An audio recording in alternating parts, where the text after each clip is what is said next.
previously on episode 4. I was able to just really go and represent Virginia State University. I was even flown to Georgia. We went to Athens for a week and did a series of interviews. Hey everyone, welcome to the Boosie Teaches podcast. As we say here at Boosie Teaches, in a galaxy of learners, Boosie Teaches lights the way. As our host Tanya Busico says to her students, come on in, relax, we'll be here a while. Let's get started. Hey everyone, welcome to episode 5, The Right Fit is Never Too Late. We taped our episode April 2021. I hope you enjoy. So this first season is about mentors, influential people in my life that I'm certain others should get to know their stories too.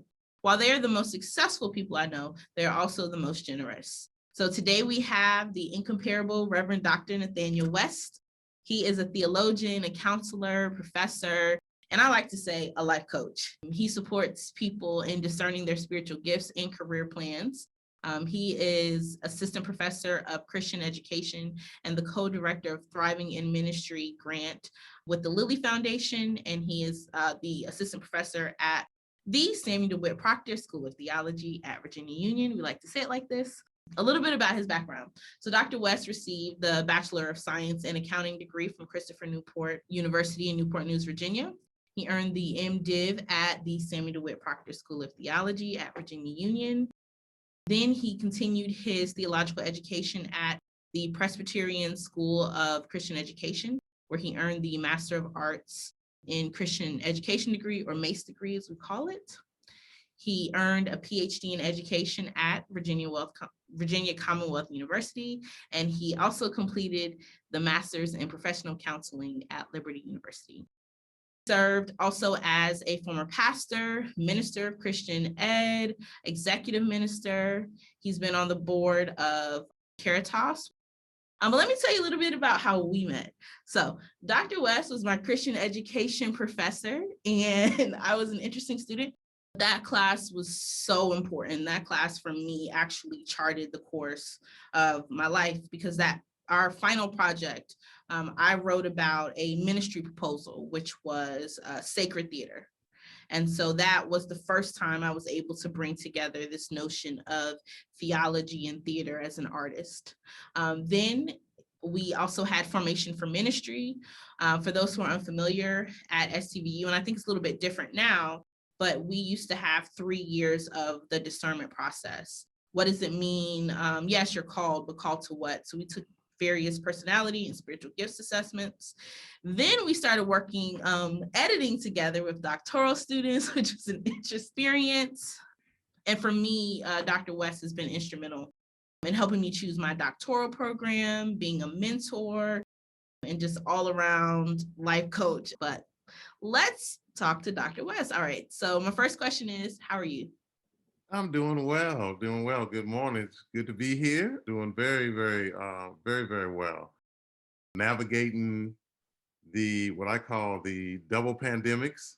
Mm-hmm. And this is just a great day because of the jury found Chauvin guilty yesterday. So this is the day after we were able to collectively breathe. Right. So this is a great day. Yes. Right. Absolutely. There is nothing like accountability. Though we know it's not justice to bring George Floyd back.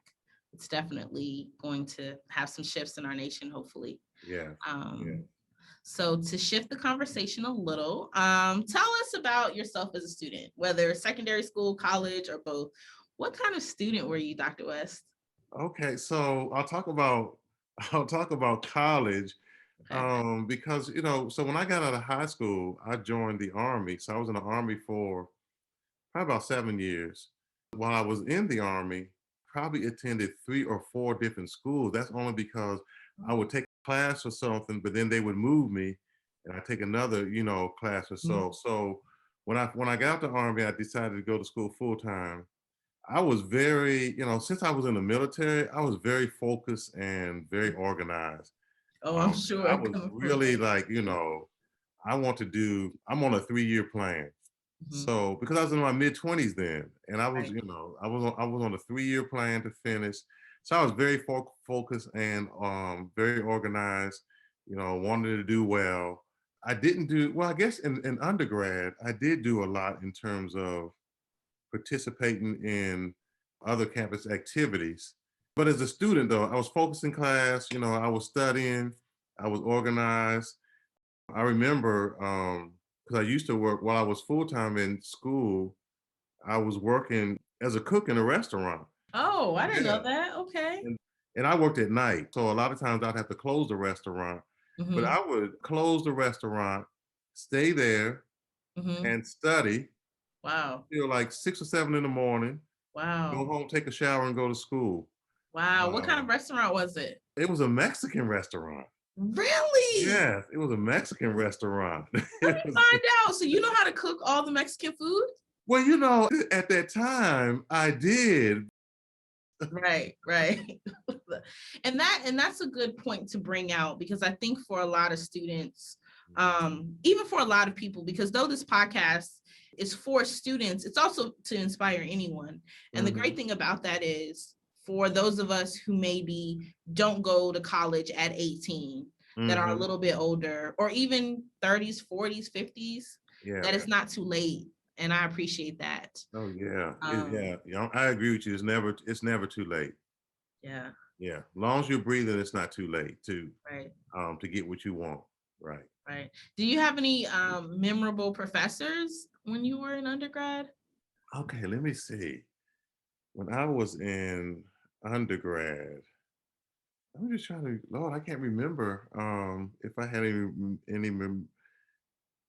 I don't know if there were memorable professors. I do know that when I was in undergrad, I got connected to the state of Virginia at that time because I went to undergrad at Christopher Newport. Mm-hmm. And the state of Virginia at that time were offering grants to predominantly white schools for the recruitment of minority students. Oh, wow. Okay. And so, and I can't even remember the administrator that was in charge of that, but I got the position as a student to work with that program and to be able to kind of recruit folk. And then also there were other people on the campus, administrators who served as mentors for these students.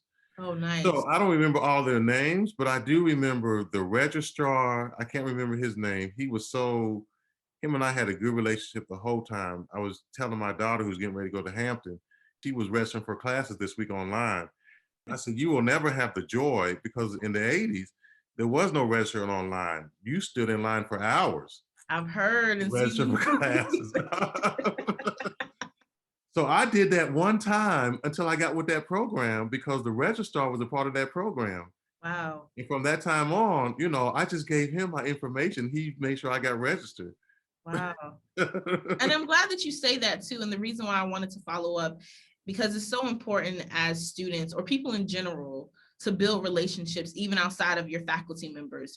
So I served as like the student director of that program, but also other students served and I also served as tutors. Okay. And so we said, I used to have certain students that I was a tutor for, Mm-hmm. and just give them just advice for the classroom. I said, get to know your teacher. I said, even Right. if you're doing well in the class, get to know your teacher. You don't have to sit in the back of the room, sit up front.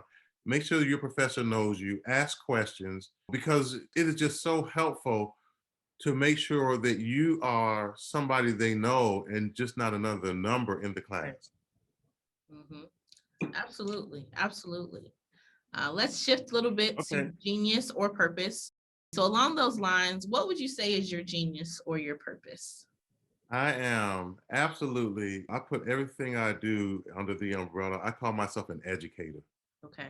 And so everything I do falls under that umbrella. And I actually have a purpose statement that that I developed years ago that I still follow. So I'll tell you what that is. And it's to educate, encourage, and enrich individuals and institutions to fulfill their purpose, passion, and potential. And so that's what I find myself doing. Everything I do, see that it fits under that what I call the educator umbrella. Okay. Okay.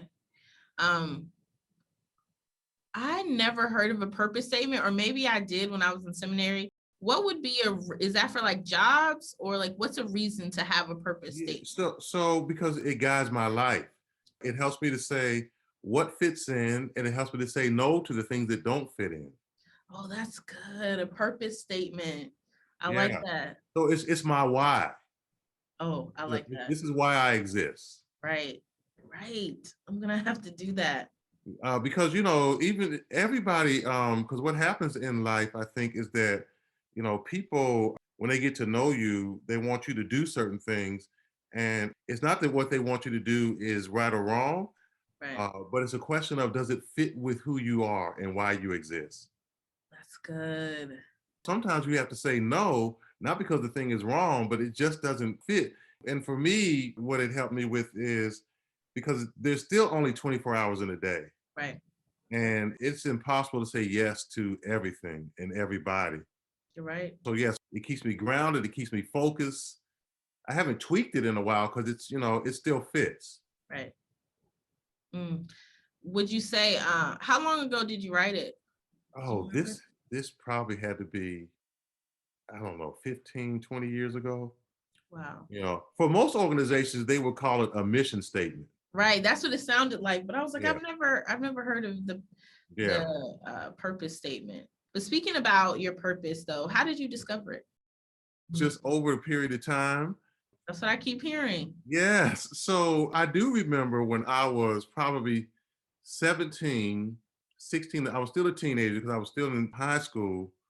I remember that I didn't go to college right out of high school, but I remembered at that point that I knew I was going to be a professor. Wow. At that time, my job was a busboy and a dishwasher at a restaurant. Wow. And coming out of high school, I knew that I was going into the military. Actually, at that point, I was going into the military because the only thing I wanted to do at that time was to be like my dad. Okay. He spent 28 years in the Air Force. Okay. That's what I planned to do. And I thought I was going to be a lifer. I thought I was going to do 20 plus years at that point. But then probably through that process, even in the military, I found how much I love to be with people. I love to interact with people. I love to teach or train. And then when I got out of the military is when I went to school full time, and I did that degree in accounting. And I thought I was going to be an accountant professor. Okay. Yeah, that's what I thought at that time. I was going to be an accountant professor, but that didn't. It didn't go in that direction. It wasn't until I got out of seminary, when I got my first job as a minister of Christian education, that was probably my first job that really focused on the whole, what I call the teaching aspect of my life. Okay. Just as one other follow-up. So at 17, you knew you were going to be a professor. How did you know? Do you even remember did you see someone? Where did that come from? There was nothing around me that I wasn't going to college out of high school. And out of all of my friends, only one went to college because the other 4 of us were going in the military. Wow. And maybe part of it might have been the inspiration from my dad too, because I did say my father did serve 28 years in the Air Force. But during that time, which was a shocker, during that time, he did his undergraduate and 2 graduate degrees. Wow. Now, I'll be honest with you, I did not know. I knew he did his undergraduate degree, and he actually had to leave to finish to go to a school in Florida. And then I knew he did 1 graduate degree. I didn't know he did 2 graduate degrees until one day I was in his office and saw it on the wall. Wow. Because my dad was, very humble, he wasn't bragging about anything, but he was very inspirational for me. Wow, wow. I'm learning so much with these conversations, because I think so often people think, particularly in the social media generation, you have to see it to think that you could do it. But this idea that your inner knowing, or your Dr. Cannon says, the work your soul must have. Yeah. And so that's interesting, though, at 17, and as 2 people who work in who work with young people, and you as a father, this idea that we have to listen to our young people when they affirm those types of careers and purposes in life. But let's talk a little bit about confirmation. So you know that your purpose is to educate, but how is that confirmed? Like, how did you know, okay, this is what it is, but this is a confirmation? Right. Yeah. I think what happened for me throughout my life, that the doors that were open to affirm that. So by the particular jobs, I did my degree as an accountant. One of the reasons I did my degree as an accountant is because when I was in the Army, I was doing finance and accounting. Oh, And okay. in my mind, that's what I was going to continue to pursue. And so when I went to school and got the accounting degree, in retrospect, I understood it was the education and not necessarily the accountant that Right. was Right. inspiring for me. Right. Because my goal was I was going to get the accounting degree, and then I was going to go and get an MBA. Oh, okay. And so I got the accounting degree, and let me tell you, I had a degree, I had good grades, I had good recommendations. I was applying to these MBA programs. I applied to 4 MBA programs, and they all said no. Wow. Wow. They all said no. And then I applied to seminary. And when I say I applied to seminary, I was working an accountant job, and I was working on that job for about a year. And I applied to seminary a month before it was supposed to start. Same. And yeah, and I was working on a job that required me to give, no, it wasn't a month. It was 2 weeks. Because my job required me to give a month's notice. Oh, wow. To be able, now I could leave, but the month's notice was in order to get all those benefits. Right. All that the pay and all the stuff that Right. accrued. So I remember I applied to seminary 2 weeks before it was supposed to start.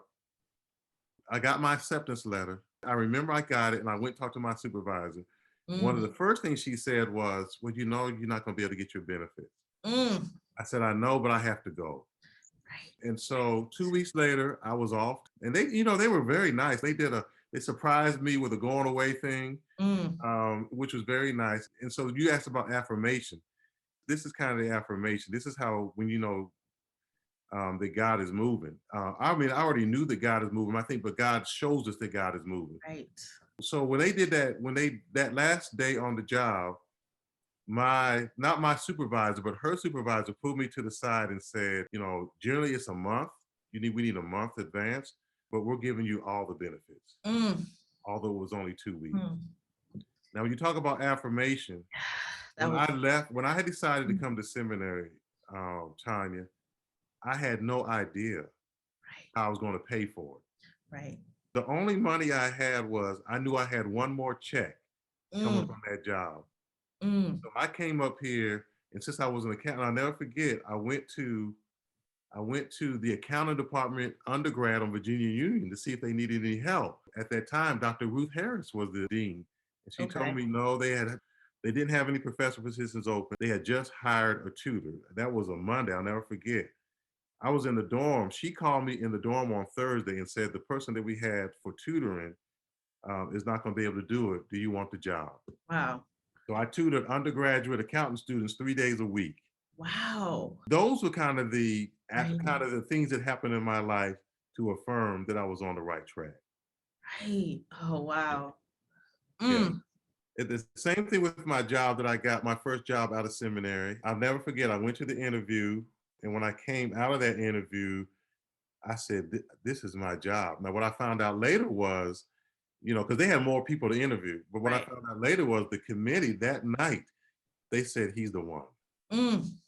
But that's all the way God works. And some people have said to me over the years, they said, you really in faith, because when you said you're going to do something, you just move and do it. And I tell people like this, for me, once I know that God says do this, then Do it. Anybody else is saying, or anybody else is thinking, or what they're saying, I'm going. Right. Yeah. And then people like you, when I'm able to have conversations with you, and for me, I don't look at it as I'm doing something out of the ordinary. I'm just being who I'm supposed to be with whoever I am, who I'm Right. with. And people affirm that for me too. So Absolutely. I mean, I really connected with what you're saying in terms of if it's for you, the door will open. If it's right. not, the door won't. Yeah. I think so often, and Dr. Kinney actually talked about this in our conversation, that just because you're thriving or Mhm. doing well with where you are, that doesn't mean that that's where you're supposed to be. Absolutely. Because just like Dr. Kinney said, this doesn't, just because that door opened doesn't mean you're supposed to be there forever. Right. Yeah, your season may be long, it may be short, because there may be another door. I remember talking to a student one time about he was at a church that he absolutely loved, Mhm. and there was another church that wanted him to come, and he really felt like God was moving him. I said to him, I said, look, if you don't go, then you're also preventing somebody else's blessing. Right. So the person that's supposed to come here to follow you can't Right. come if you stay. Mm. Yeah, I agree definitely with you. You have to be aware of the season. We get excited when God opens doors, Right. and then sometimes we want to some people end up getting stuck. Yeah. Just because you're doing well doesn't mean that that's your stopping point.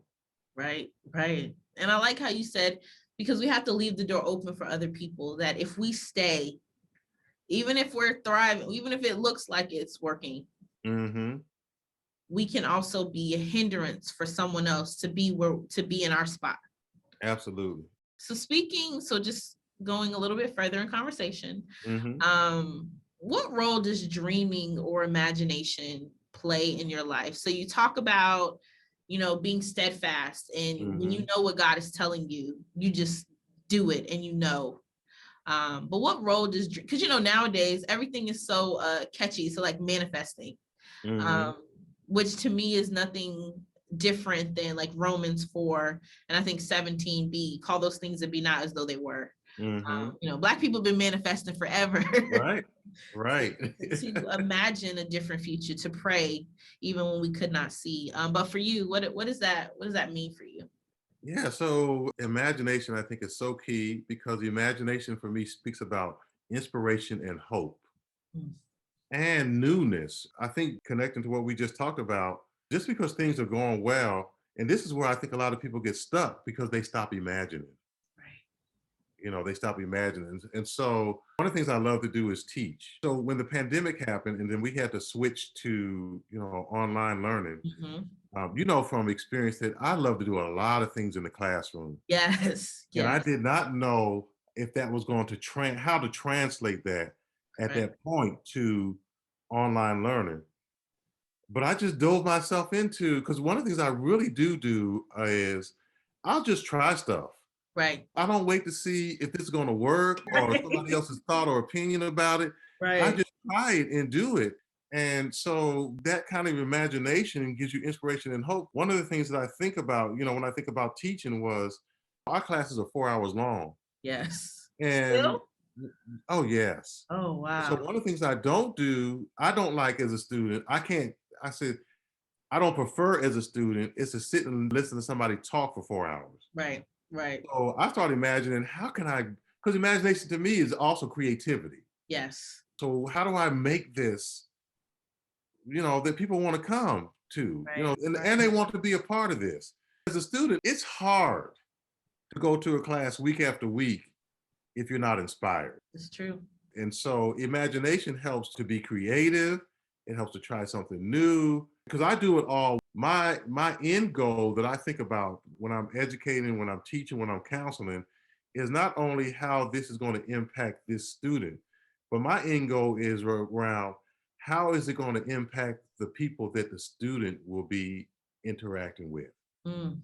Wow. And so what That's that says to good. me is I've got to make sure that this student, that this client gets this and understands this. You can sit in the class and pass it. That doesn't mean that you get it or understand it. Right. But I Right. do know this: if you don't get it and understand it, you're not going to apply it. Right.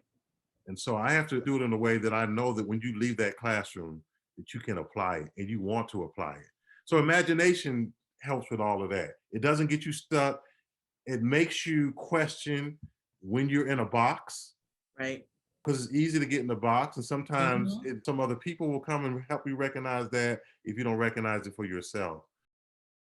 Let's go a little bit and talk about mentorship, since Mhm. you talk about other people recognizing some things in our life. What would you say is your mentoring style, and how does it differ from if you're mentoring like undergrad students or grad students, or even your colleagues? hmm So I look at mentoring as, opportunity to share my education and experiences with people, to help them, to inspire them, to give them hope in their professional and our personal lives. Mm-hmm. And so I think I'd use that base for whoever it may be. I think the difference will be in terms of what they need or what they Mm, want. So I would probably say that mentoring, and I don't always look at myself as a mentor. mm. I'm probably more, and I didn't consider this as much until you just said it today about coaching, you Yes. know. And I've been even thinking about that just even my professional life in terms of officially being that. But so I do think when you talk about mentoring, which I will look at as more as coaching, people come to my life for a season, which may be a short season, maybe months, or it may be years. But I do want to focus on what that person is actually needing. Right. Because that way I don't give them cookie cutter. Right. Right. 'Cause I don't think people need cookie cutter. I think to be an effective mentor, that you want to make sure that you are in touch with who that person is and Mm, what they are needing. There are aspects of me, whether my experiences that have absolutely nothing that they need. And so I don't need to try to push that on them. So we can hone in based on what they need, even though they may not know all they need. Through our conversation and through our interaction, we'll be able to determine that, mhm. what it is that they need. I think that that's great to have that, to be open enough to know that everyone isn't the same. hmm And I love what you said about it's not just about impacting that person, but hmm all the people that they impact. I mean, that just mind blowing, because I think part of what Union does a great job at is this idea that there's always a recognition that you come from somewhere. hmm You didn't just, plop up on, Union's campus or online or however you connect by happenstance, and hmm that you are connected to a community, and to always Absolutely. remember that.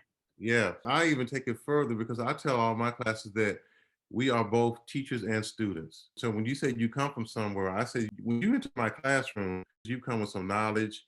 And Right. so just as much as you have come to learn from me, my expectation is by the end of the semester, I will have learned from you too. And it happens every semester because there are things that people do and know that I have no idea about. One of the things, with the technology that's happened because of the pandemic, a lot of that stuff I didn't grow up. No, most of that stuff I didn't grow up with, right? So when students come to class, there are some things that they've been doing, some experiences that they have. And Hmm. when they share them, I can learn from them, Right. right? And incorporate that in my own life. Hmm. Hmm. And speaking more about students, so we're taping this podcast in April, but I do want to talk about mental health in terms of mentorship. I would love to know from you, like in your mentorship, have you, maybe not even have you ever had a time, but more so like, what should students pay attention to in their mental health during this time? Yeah, yeah. I think one of the first things that would be helpful for students is, and our society is not good at this, is understanding who they are. Because we live in a society that puts almost all of the emphasis on what you do Right, and not who you are. right. Because when you get an understanding of who you are, then you will also be self-aware. When you don't understand who you are, the chaos and conflict in your life seems normal, Mm, and you won't even address it because it's like what's normal. And so when you can understand who you are as a person, then you can, and it doesn't have to be like, that you fully understand everything about yourself, but I think we've got to focus on helping people know who they are so that when something is off, then you can recognize and say, wait a minute, this is, I find myself being anxious, or I find mhm. myself now, I'm not eating, and they may not even be able to describe the diagnosis, but they can describe, so why am I not sleeping like I need to, or why am I worrying about this more, or whatever may come up. Absolutely. I think that it's so interesting to have these conversations with my mentors, because these are conversations that out of all the conversations, because I talk to y'all a lot, particularly thinking about our mental health is so important, because I think we live in a society now where everything is so like surface, just in terms of when I tell people I have anxiety, they're like, oh, I have anxiety too. It's like, no, I mean, you might have exactly what I have, but to be diagnosed, and I think particularly as Black people, particularly this idea of like high achieving Black people, nothing can be wrong with us. And once I knew what it was, I was able to manage it, but I knew I was spiraling and worrying and all these things, but I didn't know what to do. And particularly for students, we do know that statistically that college students, that depression and anxiety are high on the list. Yes. Particularly when you are trying to achieve, trying to do well, and you got all these different aspects of your life and still trying to figure yourself out. So people are pulling on you to do these things, but nobody's talking about how you balance your life. Right. Nobody's telling you that. It's just people are just going to keep on pulling. And then these things are happening in your life. And so I really applaud college campuses that are really doing well with their mental health resources for students, whether that's individually or groups, or whether it's seminars or workshops, or just doing things to help people live balanced lives. Right. Because it's so important. Because students who don't take advantage of those things will leave college and still do those same kind of things. Yeah. And a lot of work environments are only after what they can get from you, not helping you to be whole. Absolutely. And speaking of balance, how do you find balance? What are your self-care routines? How do you recharge? Probably the number one self-care routine for me is exercising. Okay. Pre-pandemic, I would go to the gym probably 4 days a week. Wow. Okay. And so now I haven't been back to the gym since last March. So one of the things I do is I walk. I generally, when I go out for a walk, it's going to be 2 hours. Oh, wow. And so that's why I'm so happy now that the weather is getting better, right? Being an extrovert, it gets me outside. So exercising is a big thing for me. Spiritual practices, praying, and doing things like that, and spending time with my wife. My children are teenagers, so they don't want to spend as much time with their daddy. They ain't think about y'all. But so those are things. So it's and when I feel that I need to, I'll shut down. So for instance, if I say to myself, like if I say, this is what I want to get done tonight in terms of work, if I feel my body isn't up to it, I just shut it down. I have learned that everything is not life or death. Right. And I say this a lot of my clients too. You may have a whole list of things that are important, but everything is not a priority. That's good. And so I try to do that for myself. Is this really, this is important, but is this a priority? Moving forward a little bit. Actually, I want to move back a little bit because we did not talk about this, but for you, who are your mentors? I think it's so, and when I thought about this question, because I was like, oh, I have these mentors who are great, but I want to know who inspires them. So who are your mentors, and like, how did you choose them? What's the best advice they told you? But sharing a little bit about your mentors. But which is interesting, right? Because I didn't come up at a time where mentorship was a thing. Really? Yeah, I didn't. And so I was talking about earlier, the person that I was inspired by most was definitely my father. He was the one I wanted to be like. He was the one I wanted to follow. He was the one that taught me a work ethic, taught me how to treat people, taught me how to be humble. Those were the things. I probably have looked at people from a distance, probably some of the people that we are familiar with in terms of the African-American community. There's probably too many for me to name, but I didn't necessarily have that one mentor. When I was in seminary, the one person that, particularly when I was in seminary, Lord, what is Dr. Samuel Roberts? At the Mm, time, he was the ethics professor. okay. And so he was the one that actually took me under his wings Wow. and guided me through the whole process for applying to a PhD. Mm, Took me out to lunch a couple of times, helped me around, the recommendations I needed to make and all of that kind of stuff that I actually needed to do. And he was the first person that taught me about my writing. okay. He said Okay. to me, he said, look, you write systematically. Mm, I had never considered how I wrote. right. So he was the professor over my years that mentored me. And the other one that I remember, and so these are people who had an impact on me outside of what they did in the classroom. Right. Right. Right. So the one that had an impact on me in terms of my whole counseling piece was Dr. Gwen Hawley. She was a professor at the Presbyterian School of Christian Education Okay. because she was, I can't remember what her background was, but I do remember she went back to school to do her whole mental health piece. Okay. And she taught a class called Counseling in the Church. Mm, And that class just I'm sure blew blew me your away. mind. Right. Right. And I'll be honest with you, I can't remember what it was about, but I remember us meeting at lunchtime in the cafeteria. We met for lunch. And I remember, and we must have did that more than a couple of times, because I remember some students saying to me, "How did you get to meet with her?" And I didn't know it was such a big deal, but Right. she was very, very kind of inspirational. I remember her writing a letter, a recommendation for me for my PhD program. And so she was inspiring in terms of the mental health piece, Mm-hmm. because that helped me to see that I could still do this Right. as part of my life. And one thing I do want to point out, even in your story, I remember this years ago, is that you went back before you started your PhD.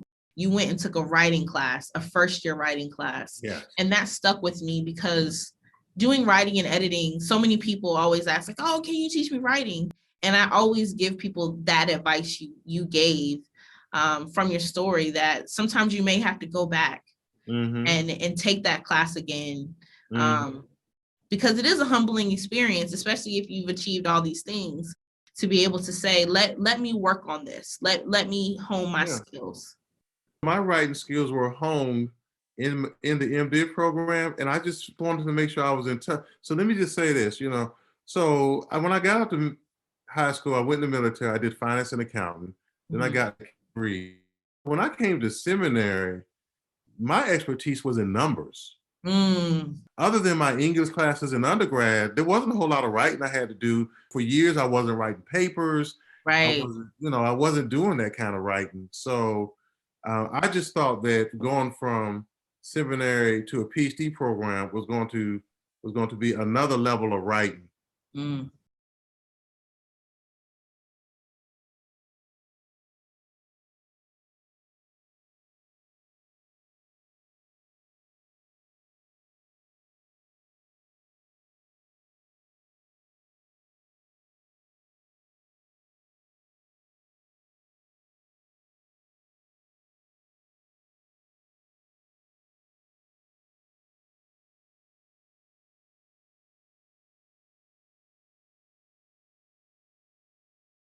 They gave you some material, and then Mm. then you had to write about it. So they were kind of looking at. I'm sure they were just like a teacher. They were great in our writing in terms of was it coherent, was it knowledgeable, grammar, spelling. I'm sure they looked at all that kind of stuff. Mm. So Wow. yeah, so that was part of the process at that time. Yeah, I don't know if it's like that now. I remember when I was teaching at seminary for that short bit, we did the writing sample. Yeah, because in seminary we didn't have it as part of the application process. Right.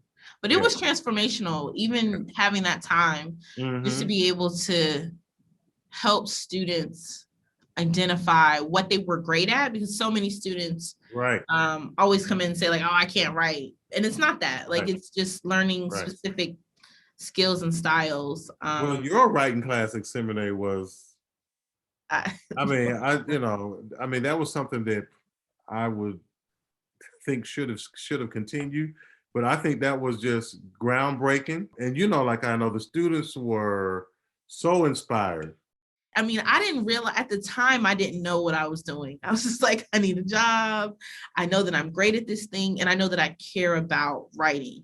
And they still come up to me. They like, you know, of course, pre-pandemic, but to know the impact, especially with older people, because I had such a hard time. I was in my 20s and it just was like, so much conversation about, well, my kids are older than you and blah, blah, blah.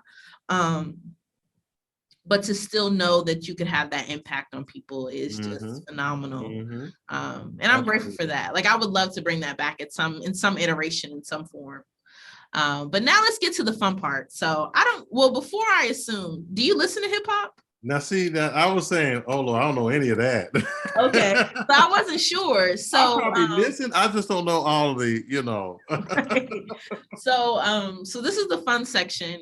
Most podcasts, they have like a little something. And so for me, it's the top 5. And for those of us who are students of hip hop, we always ask people, who are your top 5 dead or alive?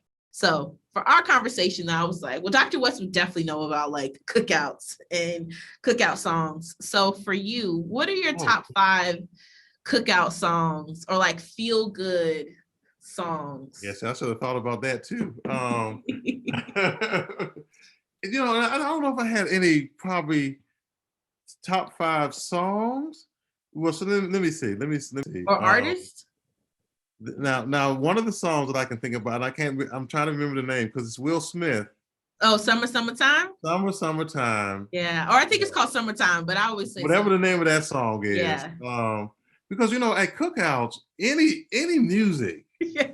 any kind of inspiration, you know, almost any music is, you know, is kind of worth listening to. You know, so when I was growing up, it was always stuff like Earth, Wind, and Fire. Yes, they're on my list. I have September.